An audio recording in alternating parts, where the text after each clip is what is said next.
uh, this our friend, I hope already. So it's Katherine Reilly. So Katherine is a teacher and teacher trainer with great experience. And it's rather difficult to enumerate everything she does. I don't know when she has time for all this. So she's a teacher trainer. She works at universities. She's a TED speaker. And today, Katherine will talk about the following. Speak your mind, how to motivate your students to find their own voice. So, dear colleagues, please, your smiles, your greetings to Katherine in the chat.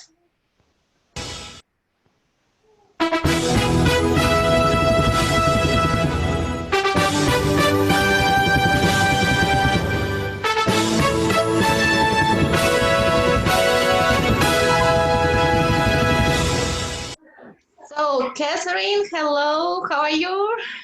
Hi, everyone. It's really nice. Thank you for all, the beautiful, welcome. I mean, I'm very honored and privileged to be here again. I miss you guys, and I really had a beautiful time last time. So I hope that we can do something really creative and constructive today as well. Okay. You're welcome. The floor is yours. Okay. All right. Well, since I only have 20 minutes, I think that I should start right away. Okay, just give me a second to share my PowerPoint with you. Okay, here we go. All right, everyone. Now, before I start, I want to say once again that I'm privileged and honored to be with you. You're an amazing audience, and I just wish that everyone is healthy and safe during these really troubling times. Now, having said this, we will be talking today about how to motivate our students to speak up and start, talking in a second language. This is really difficult, especially at a tender age of 7 or 8, when students start learning the language. So we are going to focus on a few procedures and techniques on how to do this. Okay, generally we'll be following two paths. We will be focusing on psychological factors, the teacher and student relationship, as well as the student to student relationship, because both of these have to do with the way a student is motivated to speak. Now, the second part of our presentation will have to do with educational techniques, and specifically when to intervene and how to do it. Now, let's begin with the psychological factors, and we will focus our attention on the teacher and student relationship. Now, it goes without saying that our students, okay, want to be inspired by us. We have to motivate them. We have to earn their respect. And you know what? All of these factors put together will lead to this kind of relationship as we see in the picture. We want our students to love us, to trust us, because if they don't trust us, they won't speak at all. Okay, this is really important. Now, how are we going to achieve this? Here's some advice. You have to get to know your students. It goes without saying that we are something like a third parent to them. That they love us. They want to tell us about their daily activities, how they spent their time, how many goals they scored in football, the medals they won, for dancing or anything. And they want to share all these things with us. So it's a good thing to know everything we can about them. Now, family background. Unfortunately, some parents might have passed away or there might be trouble at home. It's up to the school to be courteous about this and get to know as much information as possible, because as the teachers, we have to be informed of what's going on. This will help us face, the whole situation and know what kind of questions to ask our students. As an oral examiner for many universities, I try to be careful of what kind of questions I ask about family background. And we always ask if we have, someone who has passed away in the family. Students with special educational needs. If, for example, a child is autistic, there are teachers who demand that the child look at him in the eyes, which is a mistake. Some students who might be autistic try to focus on the question at hand, and they actually try to answer what we asked of them, and they can't focus all their energy at looking us at the same time. So there are a lot of things that contribute to how we face, and handle, a student. Relationship with classmates. Yes, many a time there are many students who have issues at school or even, arguments in the playground, and there might be animosity between them, and that's where bullying starts. As I mentioned before, we have to get to know their interests and hobbies, and in general, get to know your students. Now, The student-student relationship, I briefly just mentioned that there might be animosity or bullying. A student will not speak and in most cases be terrified if he thinks he will be teased or even bullied in class.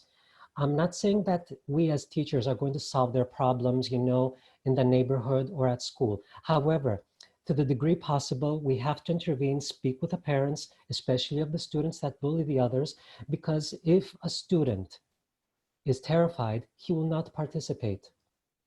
Now, a student must feel safe, confident, and happy when attending his classes. Okay, if he's not, he won't have the courage to speak, and this is the kind of student we want to see, the one that is strong, passionate, and wants to take part in the classroom. Okay, now, for this part of the seminar, we are going to focus on educational techniques. Okay, first of all, we have to warm them up, and as you can see in the title, Educational Techniques for a Group. A student, before speaking individually, must be part of a group effort, okay? First, we have to have our students speaking together as one voice. This is very important, and we'll get to explain this in a little. Another good idea is to practice with songs. Kids love songs, okay? And of course, playing a lot of games. Let's start with the first one, speaking as one voice, as a group. There is a technique that I've been using for many years. It's very effective, and I advise you to do this as well. It's called repetition in phases. Make them pronounce individual words, then move on to group words, and finally to whole sentences. You have to set the pace by pointing to yourself and then to your students. I wish I was, with a live audience. Okay, of course you're live, but physical presence, because I usually teach my classes this way. I tried this on Zoom once, but there was so much static from the microphone because everyone was talking and it's not really effective. So I'll be doing the exercise on myself. Okay, so for this example, I'm going to use the sentence, this is a pen. Okay, now, as you noticed, before I explain how we use this technique, you have to use CVC words, simple 3 or 4 letter words, consonant, vowel, consonant, okay, one syllable, and these are the ideal words for kids who are learning, a foreign language. Now, let me explain how this technique works. First of all, because there are a lot of students that are working visually in class. Okay, some kids work, emotionally, some visually. So this is a technique that helps all students. First repetition. This, we start with one word. We point to ourselves because we are the leader of the class. And we say as teachers, this. Then we point to the class and we expect them all together as a group to answer this. The first time you'll do it, no one will say anything, okay? So you have to point out that, come on guys, I didn't hear anything, let's try again. I'll start. This, and I guarantee you the second time, everyone will speak. This, you get the response from the whole class. Is, a, pen, pen.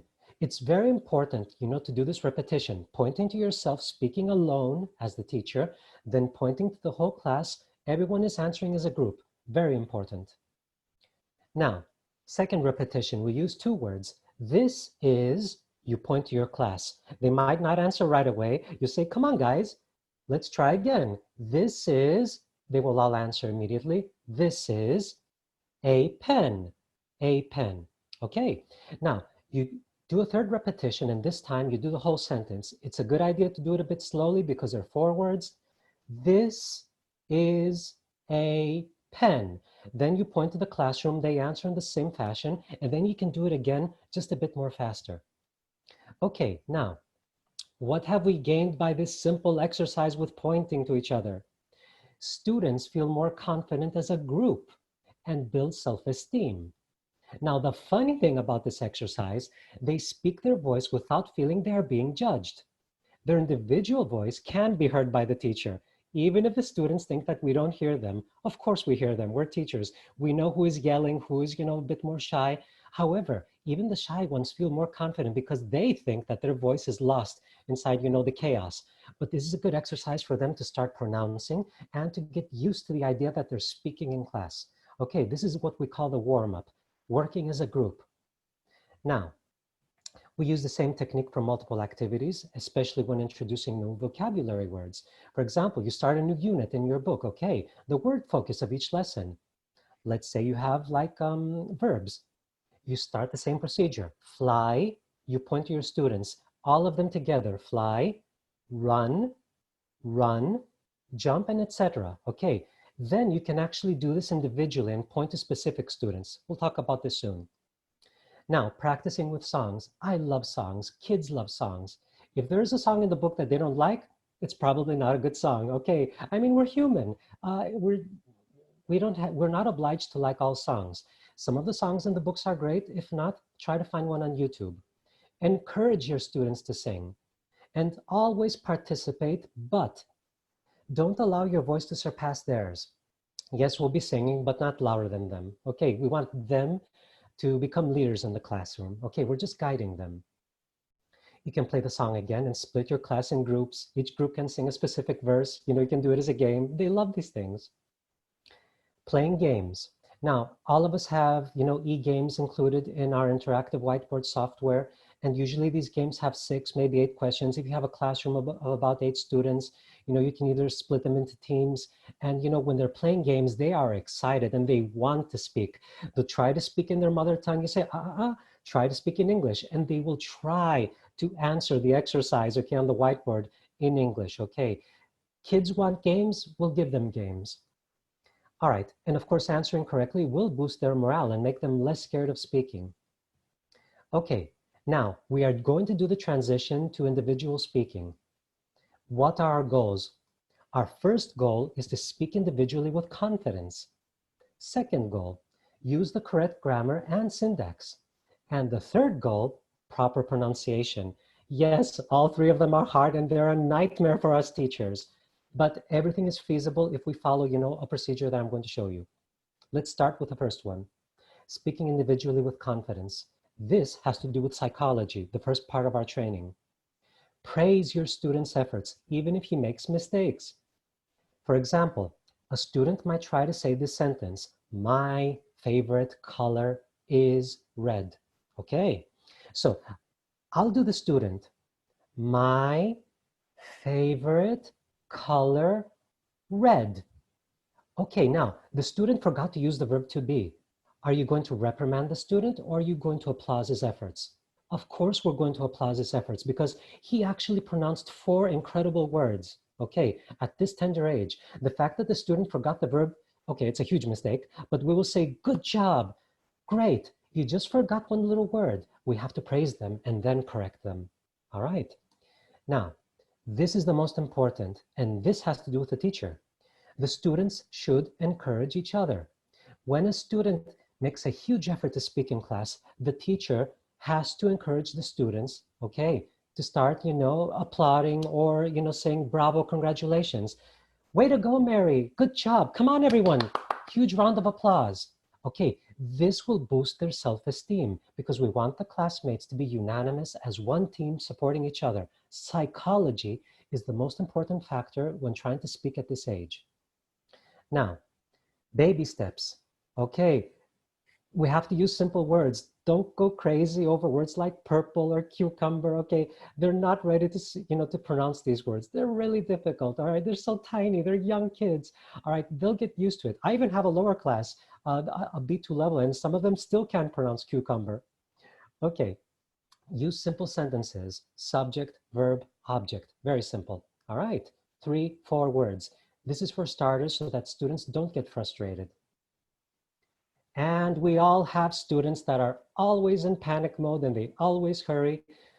My favorite color is red. Oh, okay. You have to tell them, slow down, take a deep breath. Okay, I can't hear you. Slowly, all right. Because they're still adapting to the learning style, the techniques that we're showing them. They have to learn how to speak the language properly at a young age. Now, let's go to the second part, using the correct grammar and syntax. Well, correct your students after they have finished speaking. Okay, I'm not saying to let them say a whole paragraph, but you have to let them finish the sentence.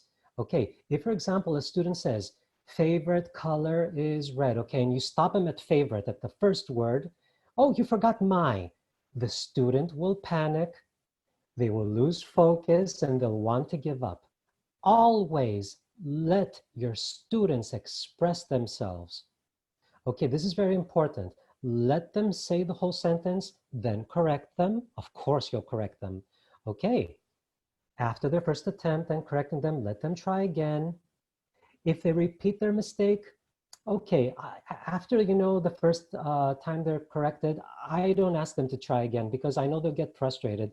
If you think they're confident enough, okay, give them a second try. If not, say thank you, praise their efforts, and we'll try another time. We don't want to distress them at all. Okay, now, this is something that I am counting on you as teachers. You have to set the rules in class. We are all aware of the fact that we have students that, without raising their hands, will interfere and said, oh, Mary made a mistake. She didn't say the sentence correctly. Mary will fall apart. She will collapse. Upon hearing what her classmate has said, she will never want to participate in the lesson again, and that will stigmatize her for life because one of her classmates reprimanded her in front of her beloved teacher. So you have to set the rules, make it specifically clear that no one interrupts with the exception of the teacher. All right, this is one of the few times I insist that you have to be strict. Okay, never allow students to interrupt other students. Okay, now, after everything that I've said, there are a few exceptions. Now, there are some students who will expect approval for every single word they utter and will pause until you do so. For example, I'm using the same example all the time, okay? You have a beautiful, sweet, student who wants to have, her whole sentence approved. My, and she looks up at you and you're like, yes, dear, continue. Favorite, yes, honey, come on. Color. Okay, and she wants you to approve every single word that, the student says. You have to play along because we don't want to disappoint them. And they will eventually grow out of this habit. However, upon finishing the whole sentence, you will then ask the student to repeat the whole sentence on his own without any assistance. Okay, in both cases, you will praise her efforts, even when they do it in stages, even when they do it, in the whole at the end.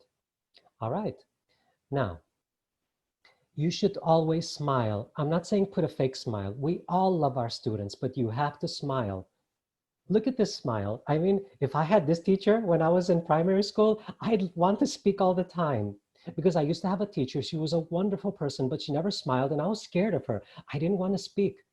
So we have to inspire our kids, no matter what problems and concerns we have in life. Okay, last part, pronunciation. You have to break down the words into sounds, okay? And you have to have them repeat the sounds as a group, then as individuals. You write the word on the board, split it into parts, and make sure each part has a vowel. For example, 3-syllabus word, umbrella. You write it on the board, and you use the technique that I showed you earlier. You point at your students. Bre, bre, la, la. Then you do the same technique by combining, the syllables. Umbrella. Your students answer in turn, umbrella. Then you can do it a bit faster. After that, instead of the group exercise, you point to individual students to repeat the words. Okay. Now, you should always make sure that each part has, a vowel so that they can pronounce it. Practice with words that rhyme. Have them repeat the sounds as a group, then as individuals. Use group words of up to 3. 2 or 3 are okay. And they actually like this game. Cat, hat, bat. You can even make them draw on the board, and have them point. Try to be creative when you're doing, the rhymings. Now, nursery rhymes. I love this part. I had another teacher when I was, young, and she used to read us books. I know this is a thing of the past, but I still do this with my students if I have time at the end, even if it's only 2 or 3 minutes. For example, I have them role play The Big Bad Wolf and the Three Little Pigs. So for example, I'll do the big bad wolf. I'll huff and I'll puff and I'll blow your house in. And then I have my students say, not on the hair of your chinny chin chin. Okay, you just have them learn one sentence and they laugh and they go hysterical because they all say this together and it's really fun. Now, if you don't have time to read a book, watch a video, pause it, have them repeat it. Contractions. Listen, a lot of teachers ask me, should I teach them contractions? They are informal parts of the language. Well, I'm sorry to say this, it's the main part of our language because we use contractions every day, and even our books, the ones that we teach our students, the first verb, the verb to be, it starts off with I am, and next to it, it says I'm. You are, you're. We teach them contractions from the first day. It's a part of the language. They have to get used to it. Now, pronunciation mistakes to focus on, and I have to speed up a bit because I'm running out of time. Word stress. Present or present. For example, this is a beautiful present, but this woman is presenting. This is a verb, to present. Students get mixed up because they don't understand at first that, a lot of verbs can, be pronounced, in two ways. One is a noun, the other is a verb. They'll have to get used to it, okay? Now, another one, intonation.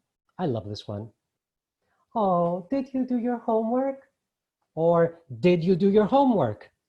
It's a part of our language. Every sentence can be pronounced in a different fashion, and this is what makes English a beautiful language. And it's nice to role play with your kids. Use facial expressions. Okay, you can laugh around, with these examples. Now, mispronouncing heteronyms. Lead or led. Lead as a leader, a verb, or led, the metal, the rock. How about silent letters? Island, Wednesday. It's a good idea to circle the letters that are not pronounced so that students won't get confused. By circling them, you say, you don't pronounce this letter. Island, not Island, okay? So we have the island and we have Wednesday. Now, we have short vowels like pot and long vowels like stove. So you have a pot on a stove. Okay, it's a good idea to use, little pictures and examples. They love these things. And one last one. Another short vowel, fun, and a long one, student. Okay, so this student is having fun. All right, I hope that you enjoyed the session. I don't know, do we have any questions? I hope that everyone, enjoyed it. So thank you very much. And that's it, I guess. So, okay, we have a half a minute for questions. So, only thanks. Okay, so I suppose if our participants have any questions, they will be able to ask them in your social nets here, in your blog maybe. Yes, anything you want, you can email me or, visit my blog and send me a message. It's a privilege and an honor. And thank you, everyone. Thank you. Thank So, you. dear colleagues, please switch on your cameras and let's thank Katherine for her inspiring talk. Okay, Katherine, thank you very much. Thank you for having me. Thank you. Thank you. Thank you. So, thanks a lot, and I hope see you again. Yes. So, contact email again. So, maybe if Catherine is able, so please put some contacts in the chat. But you can find all the contacts in her presentation, which will be available after the conference. Okay. So again, you will get all their videos, and below the videos all the presentations will be attached, so that's why don't worry, you will see everything. The videos and presentations of today's will be available tomorrow. So okay. And Angela, I'm sorry, I stopped your translation just for 1 second. Okay, because and I think we are moving on, and our next speaker is already ready. We can see here, it's Angela Ptasyan. So Angela is a representative of Oxford University Press, and she's very she presents different talks at our conference rather often. So, oh, wait, Oxford, sorry, I'm really sorry, Cambridge University Press. And so Angela is a teach trainer, and she often speaks about different methods of teaching and using different books and books of Cambridge and not only Cambridge. And today Angela is going to speak about techniques and tips for teaching speaking to young learners and teenagers. So your smiles, your greetings in our chat, you're welcome.